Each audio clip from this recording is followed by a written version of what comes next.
వే gold trusted gold buyers మీరు తాకట్టు పెట్టిన బంగారాన్ని విడిపించి ఈ రోజు ఉన్న మార్కెట్ ధరకు కొనబడను. శ్రీలంక ఏ టీం క్రికెటర్లతో గొడవకు దిగాడు వైభవ్ సూర్యవంశీ. ఇక ఐసీసీ చర్యలు తీసుకునే అవకాశం కనిపిస్తోంది వైభవ్ సూర్యవంశీ మీద.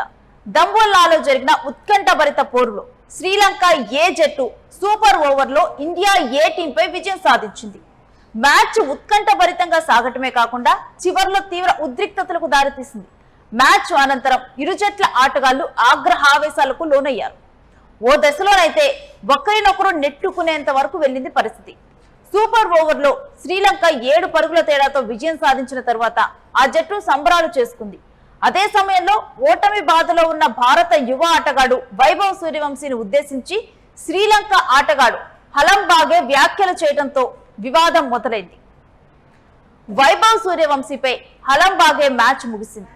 ఇక నువ్వు ఇంటికి వెళ్ళు అంటూ వ్యాఖ్యానించినట్లు సమాచారం. దీంతో వైభవ్ అతడి మీదకి దూసుకెళ్లగా అతను మీదకొచ్చాడు.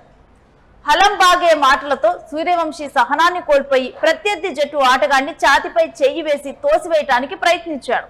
ఈ క్రమంలో అతడిపై అంతర్జాతీయ క్రికెట్ కౌన్సిల్ చర్యలు ఉంటాయా అనే ప్రశ్నలు వ్యక్తమవుతున్నాయి. ఇక వైభవ్ చేసిన తప్పులకు అతడికి శిక్ష తప్పేలా లేదు. ఒక అంతర్జాతీయ మ్యాచ్ లో ఒక ఆటగాడు ఇలా గొడవ పడితే ఐసీసీ కఠిన చర్యలు తీసుకుంటుంది. అది భారీ జరిమానా నుంచి నిషేధం వరకు ఉంటుంది. అయితే వైభవ్ శ్రీలంక ఆటగాళ్ల మధ్య జరిగిన గొడవ అనధికారిక మ్యాచ్ కిందకు రావడంతో ఐసీసీ చర్యలు తీసుకునే అవకాశం తక్కువని క్రీడా నిపుణులు అభిప్రాయపడుతున్నారు. అంతకుముందు ఒక నో బాల్ విషయంలో కెప్టెన్ తిలక్ వర్మ అంపైర్లతో వాగ్వాదం చేస్తున్నప్పుడు సూర్యవంశీ కూడా జోక్యం చేసుకున్నాడు. అంపైర్లతో వాదనకు దిగాడు. ఆ తర్వాత కోచ్ హృషికేష్ కనిత్కర్ అతన్ని పక్కకు తీసుకెళ్లాడు. మైదానంలో ఆటగాళ్లు అంపైర్లతో వాగ్వాదానికి దిగటం, ఫిజికల్ గా ఘర్షణకు దిగితే ఐసీసీ కోడ్ ఆఫ్ కండక్ట్ లోని ఆర్టికల్ 2.12 ఉల్లంఘన కిందకు వస్తుంది. వైభవ్ సూర్యవంశీది తప్పేనని మ్యాచ్ రిఫరీ నిర్ణయిస్తే మ్యాచ్ ఫీజులో 50% ఫైన్ విధించవచ్చు.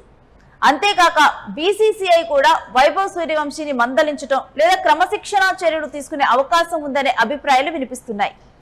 ఇదే సమయంలో ప్రస్తుత వివాదంతో సంబంధం ఉన్న ఆటగాళ్లపై చర్యలు తీసుకునే అవకాశం ఉందనే సమాచారం అందుతోంది. ఇక ఈ మ్యాచ్ లో మొదట బ్యాటింగ్ చేసిన భారత్ ఏ జట్టు 265 పరుగులకు ఆలౌట్ అయింది. కాగా చేజింగ్ కు దిగిన శ్రీలంక ఏ కూడా 50 ఓవర్లో 265/9 స్కోర్ చేయడంతో మ్యాచ్ టై అయింది. ఆ తర్వాత లైట్ ఇష్యూ కారణంగా అసలు సూపర్ ఓవర్ జరుగుతుందా లేదా అనే దానిపై కాసేపు డ్రామా నడిచింది. చివరికి సూపర్ ఓవర్ నిర్వహించగా మొదట బ్యాటింగ్ చేసిన శ్రీలంక 6 బంతుల్లో 16 పరుగులు చేసింది. ఇక శ్రీలంక విధించిన 17 పరుగుల లక్ష్యాన్ని ఛేదించడానికి భారత్ తరపున వైభవ్ సూర్యవంశీ, సూర్యాంశు షెడ్జ్ క్రీజ్ లోకి వచ్చేశారు. కానీ వారిద్దరూ కలిసి కేవలం 10 పరుగులు మాత్రమే చేయగలిగారు. దీంతో భారత్ ఓటమి పాలైంది.